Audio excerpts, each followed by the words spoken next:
that how you pronounce it? Okay, good. Hi, this is Caroline Leavitt. I'm the co-founder of A Mighty Blaze, which was started on the day of lockdown when a lot of authors, myself included, saw their tours dwindle to nothing, and a lot of bookstores had their doors shuttered, and readers didn't know how to interact with their favorite writers. And so here we are, and A Mighty Blaze is going on to 5 years, I think. So it's actually started kindergarten. I'm really thrilled with our guest today, who is Chelsea Bieker, and I'm thrilled for a variety of reasons. Hi, Chelsea. First of all, when Chelsea produced her first book, Godshot, her publicist, who had been my publicist at Algonquin, called me up and said, you have to read this book. You're going to love this book.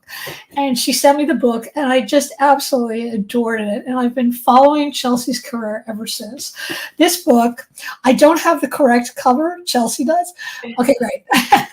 It's immersive. It's brilliant. It's so gorgeously written. It's one of those books that you read and you think, God, I wish I had written that, but I didn't. Chelsea did, and I'm very glad about that. So a few housekeeping things that I'm going to tell you about Chelsea and her book. First of all, I've made it very easy for everybody to buy all of Chelsea's books. I put a link for bookshop.org in the comments section, so please do that. Any questions are always appreciated. Just pop them in the chat. Even if you have just a comment that you like something, or you want to comment on how great Chelsea's blouse is, which I would do, just put it in the chat. Okay, so Chelsea Bieker is the author of 3 amazing books. Her first novel, Godshot, was a national indie bestseller, long listed for the Center of Fiction's First Novel Prize, and named a Barnes & Noble Pick of the Month. Her story collection, Heartbroke, won the California Book Award and was a New York Times Best California Book of 2022. Her writing has appeared in the Paris Review, Marie Claire UK, People, The Cut, Wall Street Journal, and more. She is a recipient of a Rona Jaffe Writers Award, as well as residencies from McDowell, and Tin House. She was raised in Hawaii, in California, and she now lives in Portland. Her most recent book is this gorgeous book, Madwoman. It's the Book of the Month Club pick, and the New York Times calls it brilliant in its depiction of the long shadows cast by domestic violence. It's also a September Indie Next Pick. We love that. An Oprah Best Fall Book of 2024, a Today Show Most Anticipated Book of 2024, a Lit Hub's Most Anticipated Book of 2024, and it was also most anticipated by Goodreads. And the raves are just, racking up one after another. Booklist gave it a starred review.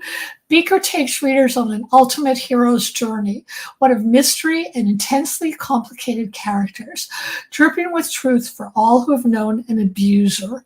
This is a masterpiece about the poison of violence, how it infects us all, and how it cannot be ignored away.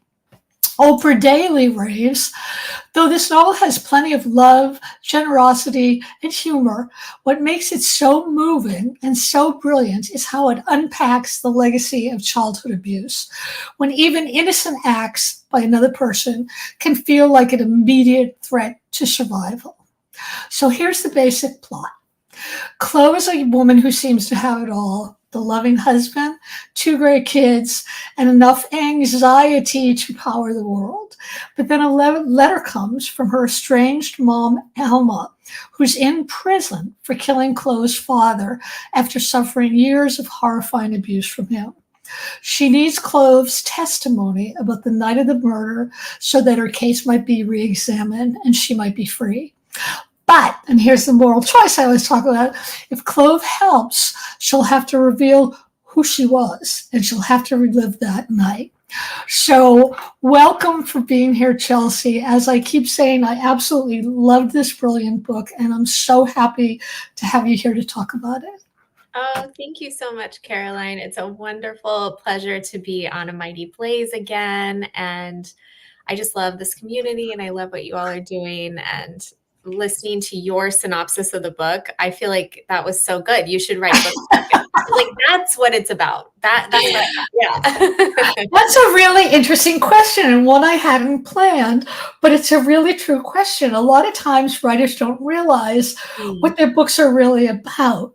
And sometimes that's because you're too deep into the book, but sometimes too it's because different readers bring different things to the book. So that's really an interesting comment. Okay, so first question. Here we go. Mad Woman is really about the trauma we carry and what it does to us.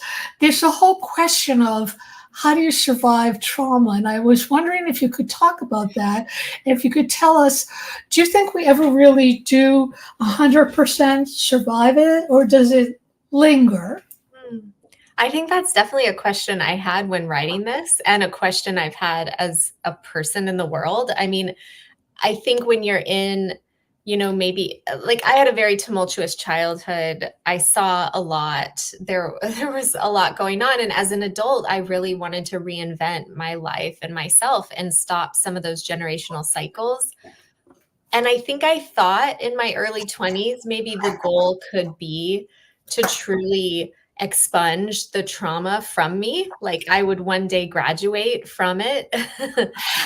Yeah. Yeah, and I think that's part of really writing this book. I wrote this book once I was a mother of 2 kids. I was into my 30s. I was not 22 anymore, and I wasn't having the fantasy that I was going to one day like just wake up sort of fixed.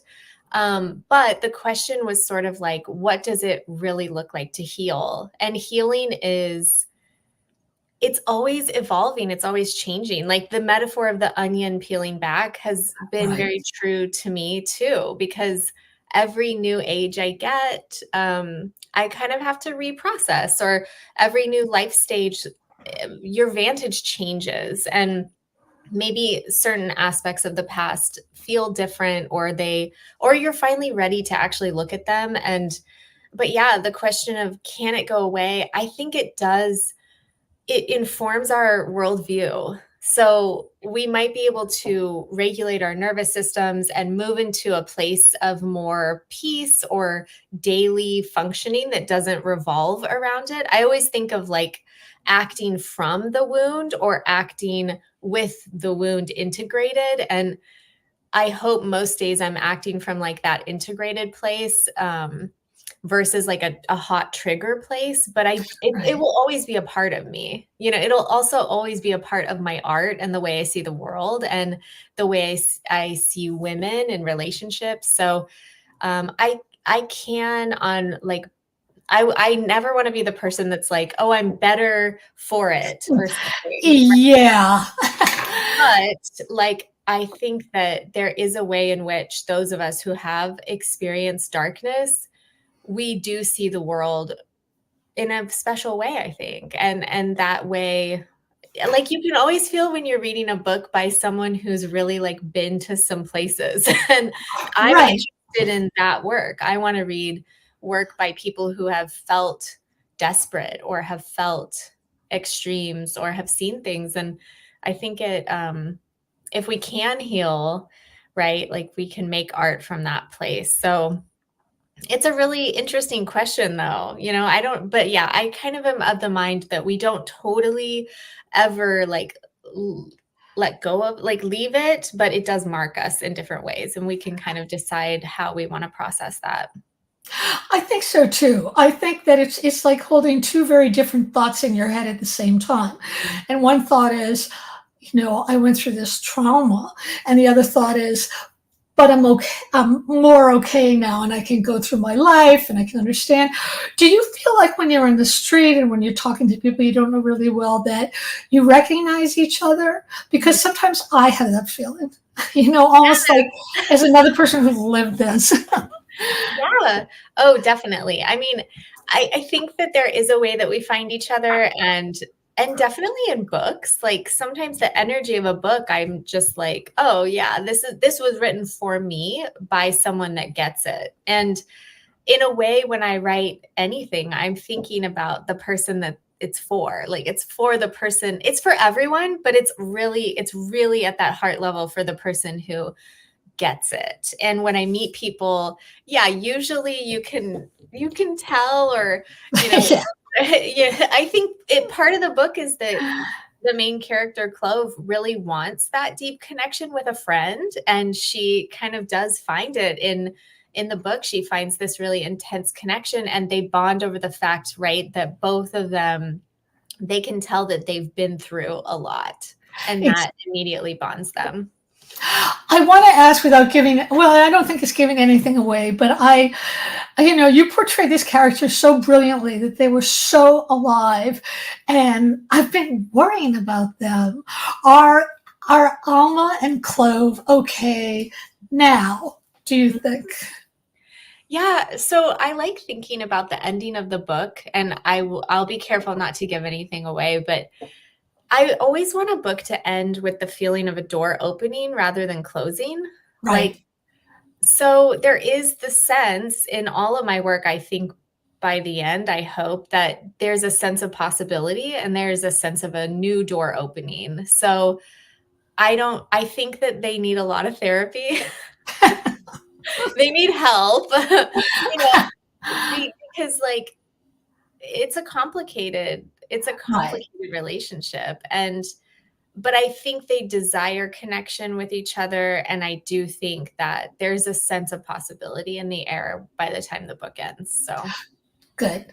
I've read, which is always fascinating to me, that abused women often won't leave until the abuser involves their children. And the other interesting thing is that I was on a grand jury once for abused kids, and these abused kids still loved their parents, and sometimes abused kids go on to abuse others. Um, do you know why this is? I mean, do you have thoughts on that? I mean, to me, that's so confusing. yeah. Yeah, I do. I think it's very complex. I mean, I think that the idea of generational violence, Right. it's so prevalent, right? We see it happen again and again. The abuser in this book, he is a complex character. Like, he Right. doesn't want to be doing the things he's doing, but they're almost, as he describes it, a dark traveler comes over him, and it's Right. like he's sort of pulled under. And we know I didn't put a ton of attention to his past in the book, but there are a few moments where we do learn some things. He's been in Vietnam. He was raised by an abusive Right. Right. father. We know that he is part of the cycle. So I think it has to do with, like, the way that if you don't process through that abuse or trauma, right? If you don't have support in that way, it sort of goes back in some, like, inward. It comes Right. back around and inward. And then in those moments of anger or high emotion or whatever, I think that's the nearest thing that they reach for, right? And it has a lot to do with, right? Like, so many layers of being under resourced until it kind of comes outward in that way, in that very same way that they would never have probably wanted. Or, like, the idea of, like, look at what I suffered. And it's almost like, in some strange way, this is just a weird theory that I'm thinking of now. I don't know that it's possible or true, but, like, some way to connect in this, like, perverse way. Like, this is what I experienced, and I want you to understand it. So I'm going to, like, bring it back into the room now. It's not logical. Like, none of Right. it is Right. based in logic. But I wanted the book to show these cycles in a way that isn't, like, tidy. It's not Right. tidy. I think Right. some mainstream depictions of it are, like, I don't know, we feel really good when the woman, like, leaves in a blaze of glory, and That doesn't always happen. no, no, most often it Right. actually It doesn't. doesn't happen. Right. So it's like, what does it look like to really actually come out of that, as the child that was a witness to all of that? What does it really look like to rebuild a life and to make different choices? And there's a line in the book where she, this character actually feels very similar to her father in different ways. I think Right. she sees him in her, and it's really scary Right. to her. And Right. she says, like, the difference between us is my ability to take a deep breath. Like Right. she's humbled by some of the same like impulses that he had, but is able to pause. It's like just that one step, but it's fascinating. I don't know. I wish I had more concrete answers. Were you? I know that for a long time, I didn't want to have kids because my own childhood was so terrible. But when I finally decided to, I was so afraid of, just giving that life to my child that my husband and I made up lists of, we're never going to do this, we're never going to hit, we're never going to do this. Were you anxious when you have children of your own, correct? Were you anxious about that? Were you extra wary about that? Yeah, I think that, it was something I thought so much about, and I was very deliberate in terms of like making that list, like really thinking about what kind of parent do I want to be? Right. Um, and and also like getting the support through therapy or through self-work and through like a peaceful partnership is super helpful, right? To have someone Yeah. who's Mm-hmm. working Someone calm. against you. That's huge. I mean, having all these things in place to make that possible for me, and having an awareness that I think my parents just did not have at all. Like there was not that sort of thought going into things like that. And I was nervous in the sense of, I don't think I was nervous that I would be violent, but I was nervous just that somehow there was something about me that was not going to be adequate or like enough for them. Um, and that was more of like an internal fear, I think. So, in one of your essays, and also I want to tell everybody out that you should go to Chelsea's website because she has these great, great essays up there. So, in one of your essays, you talked about carrying grief, that it never goes away, but it's just that the container you keep it in gets bigger. Mm. And I wonder if you could talk a little bit about that, because when I read it, I thought, oh my God, that's exactly right. It doesn't go away, but it's like time does not heal all wounds, but it does change. Could you talk a little bit about that?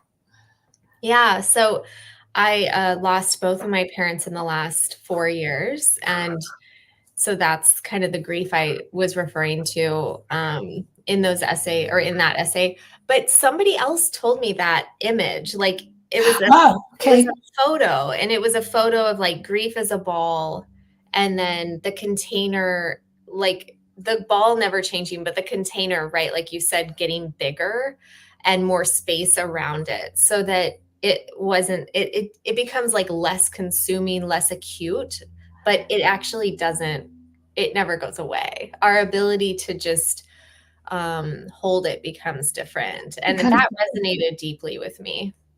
Yeah, it resonated with me too. I always feel that writers are sort of the canaries in the coal mine, and that we write about dangerous things that could kill us, and other people like to read it because they can read it sort of safely in a way. But this book was so raw and so powerful that I was wondering, how safe did you actually feel while you were writing it? Was there ever a point where you felt, I have to step away from this for a while? I don't remember wanting to step away, but I remember I would have like I would write certain scenes and I would just cry afterward. Like it was definitely an undertaking. It was an emotional undertaking, but I felt like that was almost like a sign to me that I was getting it right, because if I can like make myself cry Right. while I'm writing, or if I can make myself laugh, or if I can surprise myself, it's like then I feel confident that a reader will connect with it, and that's the goal. I felt safe writing it. I actually felt like honestly writing this book was probably the greatest spiritual experience I've ever had in my life. Great. Yeah, it was, and I hope I get to have another experience like it in the future, but I guess every book takes us on a journey, right? Yeah, Like, every book right. has its own, like, energy, its own lessons for us, its own feel, and this book felt extremely propulsive to it. I felt like I was just holding on. I was like, "I don't even think I'm really in control," and that's the best place to be because I Right. actually wanna be in control. So, I was like, "Great, I think I'm on to something, I'm just following this impulse," and, the book changed a lot, like, midway through where Oh, certain tell us how. I love those kinds of things. yeah, I don't think that when I set out to write it, I don't think that I had, in mind that I was really gonna make some of the connections that I ended up making in terms of the plot and some of the twists and some of the plot itself changed a lot in the back half. I remember I basically just ripped out the whole back half. I was like, "This is a different book than I thought it was, and we're actually going to do these things." And it came to me like, it just came to me one day, and I knew it was the right thing, but it was like the reward for showing up all those other times, you know? And I kind of, like, sent it to my agent, and I was like, "So this has changed a lot." And I think we had been on a path where she was fine with what it was before, you know? And so she was like, "You're right, this has changed." But it was just what had to happen. I think the book just, like, it felt like the book just turned around and was like, "This is what I'm about. Will you just listen?" And I was like, "Okay." So, That's so interesting. yeah. Yeah, I think that's right. I think it's really important for writers out there who are listening to remember that there's a reason why you're writing the book you're writing. And Mhm. sometimes when you're talking with other people and you're talking about the book, they might want it to be about something else, but you got to write what it really means to you. I want to talk about structure, which is so brilliant in this book. Um, what made you decide to have Clove's narration be a series of conversations to Alma, her mother, just addressing her? To me, that created so much intimacy and also suspense. But I want to know, like, how did that come about? Was it always that way for you, or were you fooling around and it just came that way? And you said, "Oh, that's good." You know, it's interesting because I found, like, an old, blog spot I used to have in my very early 20s, and I won't tell anyone what it's called because you can't find it anymore. But Oh, no, you do not wanna find it. I can't but I would post these little fragments of fiction writing that I, would just shoot out to the world on Blogspot, and they were always, fragments that were "Dear M, love C. Dear C, love M," and they were always a conversation between a mother and a daughter. oh, So that's interesting. yeah, I always felt compelled. I think because of what you're talking about, the intimacy that's established with that direct address, the urgency, it feels so pointed and charged right away. And I love that. I think it's done really well in The Push by Ashley Audrain. It's done really well in Animal by Lisa Taddeo, or Tadeo. It's just like I love the feeling that you're kind of also as a reader like overhearing something very Mhm. personal, which is why I read. I read for filth. I want scandal. I want like confession. I want the stuff I'm not going to get like at the school pickup line, Right, we got right. to get to it. We got to get the dirt. So it feels like that voice here really worked, but I realized, like, after the fact when people have asked about it, I think a huge reason that it works in this book is because this is also a character who desperately wants to be known by her mother and has not Mhm. really gotten that chance because even though they lived together for 17 years, their world was so marked by violence that there's not a lot of room for women to spread out and like get to know each other and have these Right. normal experiences when everything is through the lens of survival. So this is kind of her moment to be like, listen, mom, I need you to see my life now. And you need to know me before you ask for what you're asking for. And I loved that direct address, and I'm so happy that no one ever told me I couldn't do it. So there you go. There you go. That's great advice too. Clove talks about the cycle that ended with her. That, that's so powerful, because I think that we're always hoping to break a cycle. I was wondering, because I always believe that there's a cost to everything. That's just the way I am. Is there a cost to breaking the cycle for her? The cost. I mean, I think that what's interesting is so many of my friends and people and women that I know are really interested in this idea of cycle breaking, right? Of healing the generational trauma that came before. And I think is that it's backbreaking work. It's a lot. It would maybe be easier to just not do it. But of course not easier, because then you're in a hell of your own making. But like to put in that work, to do the processing that needs to be done, to act differently, to take these positive opposite actions, like all of that is work. And on top of the work of whatever work you do in the world, and then the work of you do as a partner, or the work you do as a parent, it's a ton. It's like, but I've been able to see what's so amazing is like, when maybe that's my role in this lifetime, right? Is to be that stopgap, so that then my kids are just coming into the world a lot freer. Like they get to start off just in a freer space. So I know that it's worth it, but yeah, it's not to be misunderstood that it is a ton of work. There's a lot of, I want to hear some fun questions now. There's a lot of product placement in the novel, which I absolutely loved, which is, Clove loves, she buys sustainable clothing. She buys all these miracle skin things and Gwyneth Paltrow type products.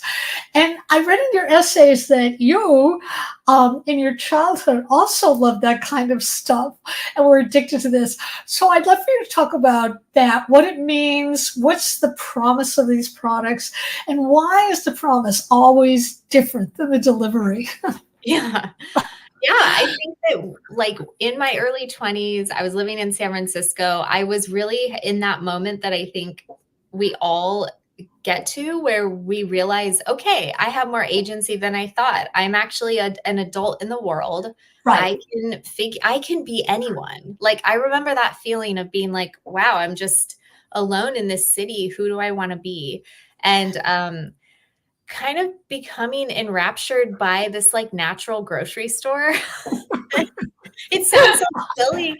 I see the way that I think I was able to like fixate on this idea of personal health and wellness as an anecdote to, the wreckage of the past. And it felt so different. It felt like a very opposite world than the world I'd come from. And it felt safe and it felt good. And yeah, the promise that you could really reinvent yourself or really heal that gut microbiome once and for all is on the table, and it's alluring. And of course, like now I'm much older than that, and I have been around the block a couple times, and I've seen the way the trends change, and the new IT vitamin is going to be different in 6 months. And it's sort of, I think it's like twofold. It can become problematic. Like for this character, she's getting into a ton of debt. Right. It's gone too far.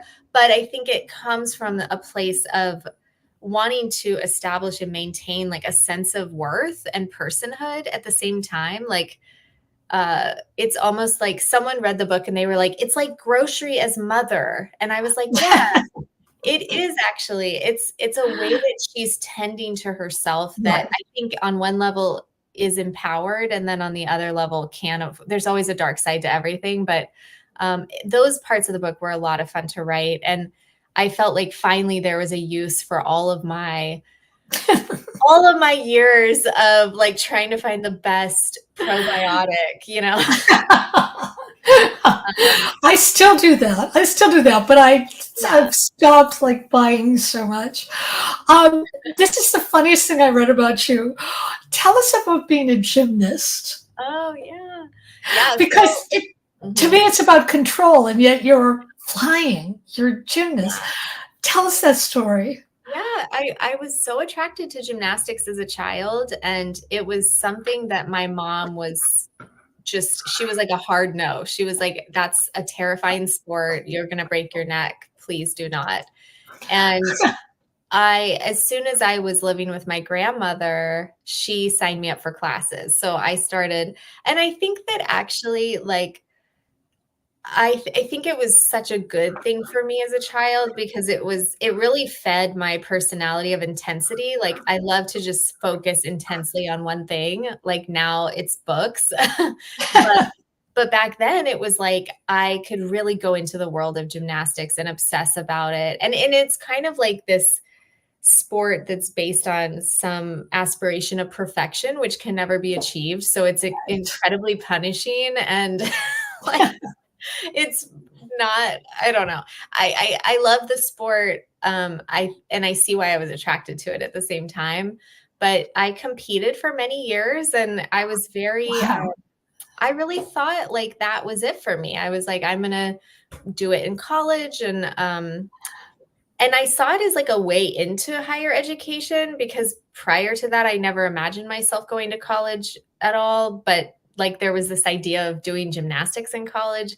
But then I did end up quitting in high school because I got really injured. And it was so heartbreaking. And I haven't really like ever written about it. I haven't. I'm starting to write about it now, though.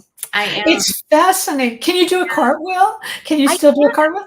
Yeah, You I can? can still do a cartwheel, yes, but I can't do the things it blows my mind what I used to be able to do with my body. I don't even understand Wow. how I could do those things, but, um, it is like the feeling, as you mentioned, of flying is very addictive, and I can imagine, like, the feeling of it, I can still conjure almost, like, it's incredibly unique, and it's very, it brought me a lot of joy, I think, as well as a lot of heartache, but, it was a good time or it was something I needed. I think it kept me out of trouble.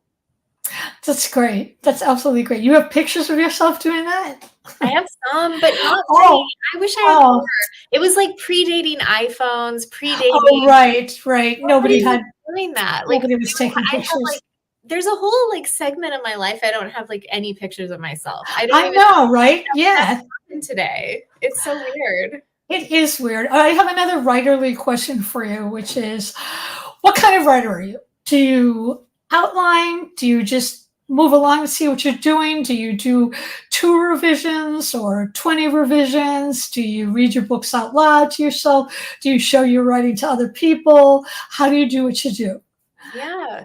I definitely read aloud. I love reading aloud because sentences and sonnets mean everything to me. So it has to sound really good. It has to be stylish. So that is one thing. I have a writing group. There's 4 of us, and we've been together for the past several years, and we share kind of whatever we're working on, but Great. usually for the last couple years, we're all working on novels. So we will just send like an entire manuscript to each other. Um, and it's a really beautiful, trusted relationship that I have with those women. So, and we don't do written feedback. We've made it very accessible for all of us. I think we talked about it in the beginning, like what prohibits us from doing groups in the past, and usually it was like too much feedback was required, meeting too many times. So we meet like once a month, give or take, and we just do verbal feedback and we're reading and just talking and checking in and it's been really amazing. So there's that. And then I think that as I grow as a writer and as I think about I guess, or as I'm trying to do different things with plot and structure, I have become slightly more of a planner. However, I always lead with voice, and voice is always going to be king Right. in terms of telling me what is going to happen. So I might have a loose idea and I might do some outlining, but it's really going to be on the page. The act of actually getting that voice down is always going to be the leader of the pack in terms of what I'm following. Do you love writing, or are there some days when you hate it? I love it. I love it. Nothing feels better than a good writing day. Am I right? Yeah. Is it just the best feeling in the world? Yep. Yep. I feel very like I don't know. I feel so lucky that this is like what I get to do. I'm sure you feel the same way. You've written so many books. I mean, I want to hear from you in that way. It's like, no, this is yours. This is yours. yeah, but like I'm excited by writers who have been in it for a long time. And I want to read people's like 6th book and 12th book. And like, that's amazing to me, that longevity. And I hope to be that way too. But yeah, I think it's like nothing is more joyful than writing. And not to say there aren't hard days, but almost never do I leave a session where I really cleared things out and wrote and feel bad about it. I mean, very rarely, because I think the confidence you gain, and maybe you can comment on this, but for me, it's like with each book, I become more confident just in the sense of like, I know I will find the solution. Right. Yeah, right. Exactly. It will happen. So exactly. I always say that a bad day of writing is just your subconscious is just churning, and it'll come out later. You have an audience question. Let me pop it up. See if I can pop it up. Come on, tech. Okay, let's see. Okay, what are you working on now? A question that writers either love or they really don't like because they feel superstitious or whatever. If you want to answer it, that's great. If you don't, we totally understand. Yeah, I'm working on another novel. I am very excited about it. It's a little bit different for me. I'm using 3 different point of views in the book. So it's got 3 different women's voices, and it's great. sort of like the interesting way that they intersect. And I love books that do that. And I think the challenge with doing the multi-POV novel is making sure that each character has a really distinct voice, and that when the reader breaks and goes to the next character, that they're excited to be with that next person and not bummed out. You know, when you like one character and you're like, oh no, we're leaving. That's my goal. I'm like, I've got to make each of these women distinct enough and compelling enough to really keep a reader on the line. So it takes place in Portland. It has some gymnastics elements in it, I will say. Oh, great. Yeah, hopefully I can get that right. Yeah, great. Yeah, but it's following similar themes that I've written about before, but just from a new angle. So I'm really excited about it. Oh, I can't wait to read it. So I have one last question, which is a question I ask all the writers I interview because it says so much about me and the kind of person I am. What's obsessing you now and why? Oh my gosh. So I've taken like a slight break since I've been on book tour, but I've been reading almost nonstop, like metaphysical texts about the afterlife. Oh my God. I love that. That's incredible. Yeah, I'm very interested in accounts of like near-death experience, psychic mediums. I've been watching a lot of psychic medium documentaries, just really fascinated in that sort of other side realm. And what does it look like to continue a relationship with someone who's no longer in their physical form? So yeah, I'm into all of that. You gotta read this book. There's this book. It came out. I reviewed it for the Globe, I think like 15 years ago. It's called Small Mediums at Large. Okay, I'm writing it down. Small Mediums at Large by Terry, Terry Iacuzzo, Iacuzzo. It's a memoir, and she grew up in a family of very famous psychics, and she wanted nothing to do with it. And then by the time she got to her 20s, the images were coming too much. And the interesting thing about this book is I loved it so much that I tracked her down and I said, Terry, I really want to meet you. Would you meet me? And she met me in the village and we had lunch and she was going to do a reading for me. And I was too scared because I was too like weirded out at the time. But I'm meeting her in 2 weeks. So I'll tell you what she's are? like. Oh! Want to come? Yes.